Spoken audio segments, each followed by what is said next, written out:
Et comment ça va? À Las Vegas, un groupe de jeunes décide d'organiser une fête sur la plage. Ils s'amusent avec divers défis, beaucoup de musique et des boissons. Pour rendre le tout encore plus intéressant, Mitch, l'un des membres, demande à tout le monde de ranger leur téléphone portable, affirmant qu'ils ne les récupéreront qu'à la fin de la fête. Ainsi, ils peuvent profiter du moment sans distraction. Tandis que la fête bat son plein, Vance et Gilbert sont chargés de chercher du bois pour le feu de camp.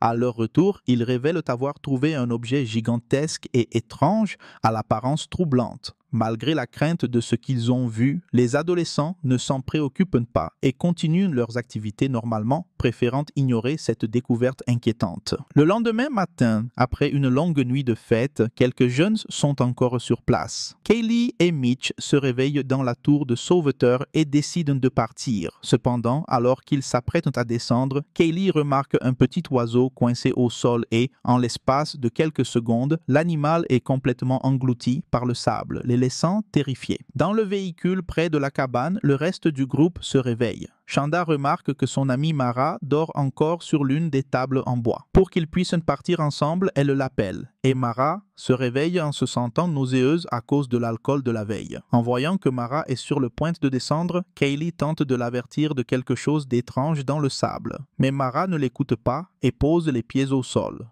Dès qu'elle touche le sol, Mara se retrouve soudainement piégée, comme si quelque chose la grippait. Déconcertée et effrayée, elle tente de se libérer avec ses mains. Mais cela ne fait qu'aggraver la situation. Elle commence à hurler de désespoir tandis qu'elle est lentement aspirée dans le sable. Inquiet, Vance sort du véhicule pour essayer de sauver son ami. Cependant, dès qu'il court vers elle, il est violemment projeté au sol et se retrouve instantanément coincé dans le sable lui aussi. Terrifiés par ce qui se passe, les jeunes cherchent un moyen de sauver Vance, qui continue à crier à l'aide. Mitch lance rapidement une bouée dans sa direction et lui demande de s'y accrocher pour qu'il puisse le tirer en arrière. Le jeune homme ne peut plus bouger et, peu après, son visage fond dans le sable. Une fois qu'il a été englouti, son corps est entraîné sous terre. Marsha, horrifié par cette disparition soudaine, tente de comprendre avec les autres ce qui peut bien se cacher sous le sable et comment il pourrait s'en échapper. Paniqué, Ronnie suggère que la plage a peut-être été contaminée par des substances chimiques utilisées par le gouvernement dans des expériences étranges. Jonah trouve cette hypothèse impossible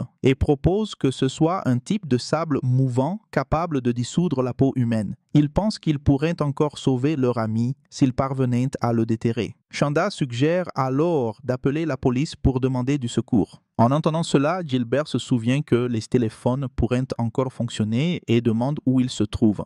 Le problème, c'est que grâce à Mitch, tous les portables ont été laissés dans le coffre de la voiture dont la batterie est maintenant à plat. Pour en savoir plus, Kaylee s'approche du bord de l'escalier et en tendant la main vers le sol, elle aperçoit d'innombrables tentacules dans le sable, prêts à saisir tout ce qui s'en approche. À ce moment-là, Gilbert se réveille et se rend compte qu'il est enfermé dans un baril en métal, avec un dessin étrange sur le visage. Furieux, il ordonne aux autres de le sortir de là tout en essayant de se libérer lui-même. Le groupe le met en garde contre le danger pour éviter qu'il ne soit avalé par la plage. Après avoir appris la mort de ses amis, Gilbert panique et se débat encore plus. Mitch tente de le calmer en lui disant que la marée va monter dans les prochaines heures, ce qui lui permettra de sortir en toute sécurité. Il doit juste se contrôler et attendre. Kaylee interroge alors Mitch, affirmant que la marée ne montera pas assez pour sauver Gilbert. Mitch avoue qu'il a dit cela seulement pour lui faire croire qu'il allait survivre. Les heures passent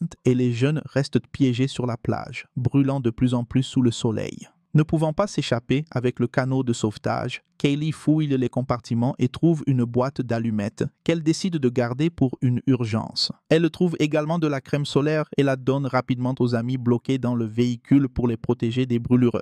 Analysant la situation, les adolescents se réunissent pour faire le point sur les événements. La nuit précédente, Kay mentionne que tous ceux qui ont participé à la fête ont campé sur la plage. À ce moment-là, le groupe réalise que tous les autres ont déjà été engloutis par le sable, ne laissant que leurs affaires derrière eux. Pendant que Jonah donne de la crème solaire à Gilbert, qui brûle sous le soleil, Kay observe la plage et remarque que l'objet gigantesque ramené par Vance et Gilbert la nuit précédente a été détruit. En voyant les débris, les jeunes comprennent qu'il pourrait s'agir d'un œuf extraterrestre qui a éclos pendant leur sommeil. En entendant cela, Gilbert panique et commence à s'agiter dans le baril, mais Kay le rassure en disant que la créature n'a probablement pas encore atteint sa forme adulte, ce qui signifie qu'ils ont encore une chance de survivre. Pour découvrir la distance maximale à laquelle le monstre peut attaquer, la jeune fille prend un paquet de saucisses et en jette une très loin. Dès qu'elle touche le sol, la nourriture est dévorée par le sable et Kay propose de répéter le processus jusqu'à trouver la limite de la créature. Mitch tente de lancer une autre saucisse, mais une mouette l'attrape et la mange sous les yeux de Gilbert, qui s'énerve de ne pas avoir pu en profiter. Avant de jeter la dernière saucisse, Kay propose d'essayer dans une autre direction.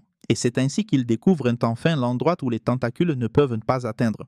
Tous sont soulagés par cette découverte, mais Shanda affirme que cela ne change rien, car l'endroit est trop loin et ils n'ont aucun moyen de s'y rendre en toute sécurité. Furieux de ne pas avoir d'issue, Jonah a une idée et prend les planches de surf dans le véhicule pour marcher en sécurité sur la plage. Il parvient à se rapprocher de la table en bois, mais en posant les pieds sur les bancs, l'une des planches commence à glisser, le faisant perdre l'équilibre et se retrouver suspendu au-dessus du sable. À cet instant, tout le monde panique en voyant les tentacules de la créature s'approcher lentement du corps de Jonah, qui hurle de douleur. Pour se sauver, Jonah bondit avec force et s'accroche à la table, mais il se rend compte qu'il a subi de graves blessures à l'estomac et s'allonge en agonisant. Après quelques minutes, les jeunes parviennent à le calmer et il se redresse. Jonah fouille l'un des sacs et trouve une grande quantité de nourriture. En rassemblant les provisions, il laisse tomber une banane au sol et, en la ramassant, remarque que les tentacules n'ont pas réussi à l'attraper à temps.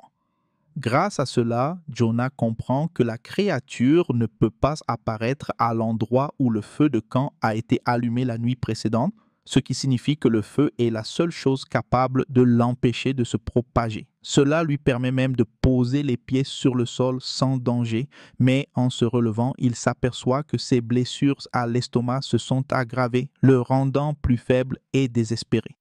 Kay tente de le calmer et lui demande de jeter la nourriture au groupe.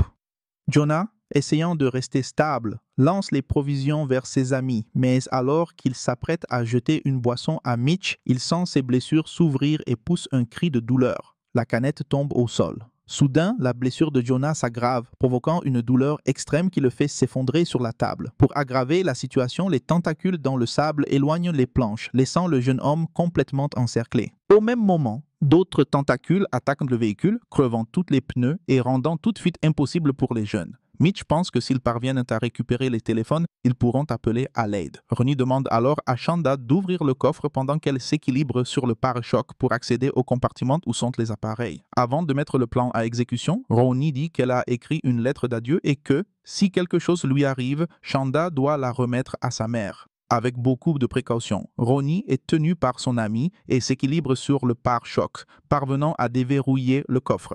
Le problème, c'est qu'à chaque fois qu'elle essaie de l'ouvrir, elle glisse et la chute referme aussitôt le compartiment. Malgré tout, elle ne renonce pas et répète la manœuvre plusieurs fois, sans succès, jusqu'à ce que Kay ait une idée. Utiliser le crochet de secours du canot de sauvetage pour maintenir Ronnie en place. La jeune fille parvient enfin à ouvrir le coffre.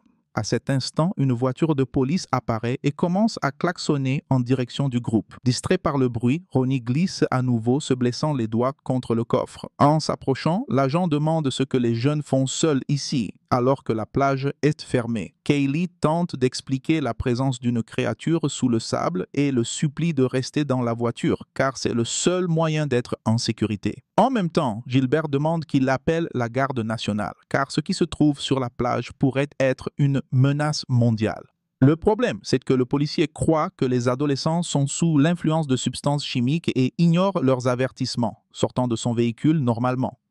Grâce à ses bottes extrêmement résistantes, il parvient à marcher calmement sur place, tandis que les tentacules le poursuivent en silence, essayant de l'attraper. Pour comprendre la situation, l'agent examine le corps de Jonah, toujours grièvement blessé, son infection s'aggravant de plus en plus, tandis que la main de Ronnie reste coincée dans le véhicule. Immédiatement, le policier tente d'extraire Gilbert du baril métallique, mais le jeune homme est trop lourd et, même avec de l'aide, il n'arrive pas à se dégager. Constatant qu'il ne pourra pas secourir les jeunes, il demande à Kaylee et Mitch de descendre de la station de sauvetage pour répondre à quelques questions.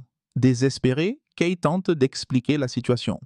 Le groupe raconte que certains sont blessés, d'autres malades, et que plusieurs sont déjà morts, ce qui signifie qu'ils doivent quitter les lieux au plus vite. Malgré l'insistance du policier, les deux refusent de s'approcher du sable, ce qui le met en colère et le pousse à sortir sa bombe lacrymogène pour les forcer à descendre. Cependant, il laisse tomber l'objet et pose le pied sur le sable pour le récupérer, moment où sa main est saisie par les tentacules. Essayant de se libérer, l'agent utilise la bombe lacrymogène contre le sable et parvient à s'échapper, mais il est déjà trop tard, son bras ayant été complètement avalé par la créature. Submergé par la douleur, il ne peut rien faire d'autre que hurler, tandis que les jeunes regardent terrifiés. Dégoûté que le policier n'ait pas cru à leur histoire, Kai descend l'escalier et récupère la bombe, laissant l'agent seul face au monstre. Avec cette nouvelle arme en main, Mitch élabore un plan pour s'échapper. Il affirme que puisqu'il est le plus rapide du groupe, il a plus de chances de s'enfuir et de trouver du secours.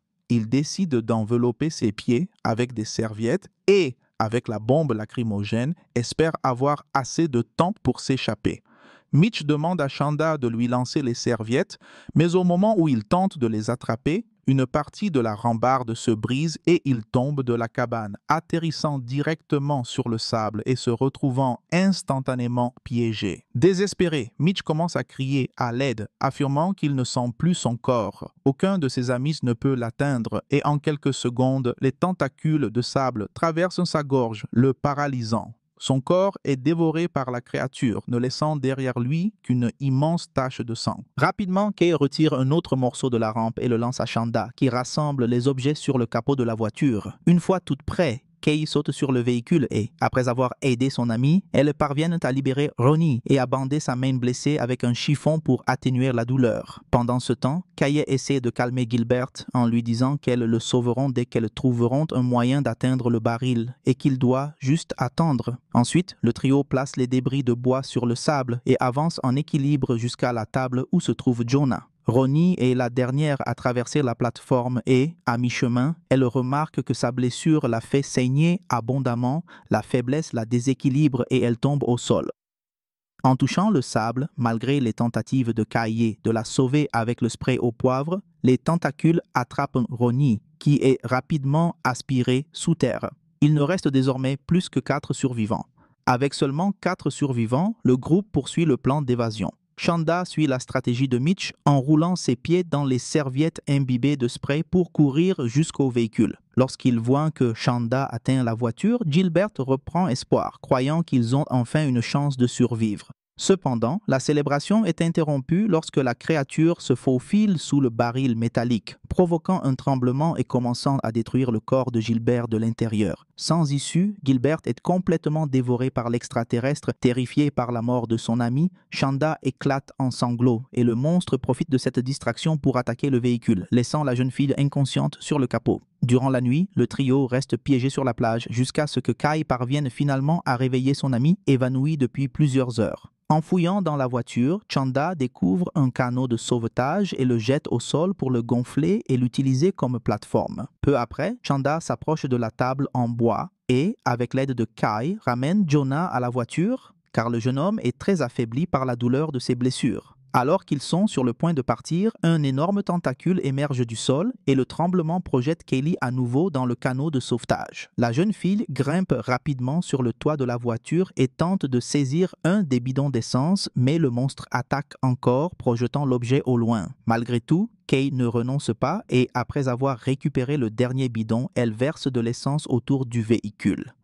Avant que la créature ne puisse attaquer de nouveau, Kay enflamme la traînée d'essence avec la boîte d'allumettes qu'elle a trouvée, brûlant le corps du monstre. En voyant l'énorme être s'embraser, elle retourne à la voiture où elle tente de se protéger des tentacules brillants cherchant à pénétrer le véhicule. Après quelques minutes, la créature finit par se retirer, laissant enfin les jeunes en paix. Cependant, en regardant Jonah, les filles réalisent qu'il n'est plus en vie et, en larmes, elles font leurs adieux à leur dernier ami. Constatant qu'elles n'ont d'autre choix que d'attendre de l'aide, les jeunes filles se serrent dans les bras et tentent de se reposer après une longue journée de lutte. Le lendemain matin, un surfeur s'approche du véhicule et, voyant qu'elles sont toutes inconscientes, frappe à la fenêtre, réveillant les adolescentes. En ouvrant la portière, elles constatent qu'elles peuvent marcher sur le sable sans problème et, soulagées, laissent le corps de Jonah dans la voiture et quittent les lieux désormais réduits à un immense cratère où l'extraterrestre s'était infiltré. Ainsi s'achève Sand, The Beach is Killer, film d'horreur et de suspense de 2015, et je vous retrouve dans la prochaine vidéo.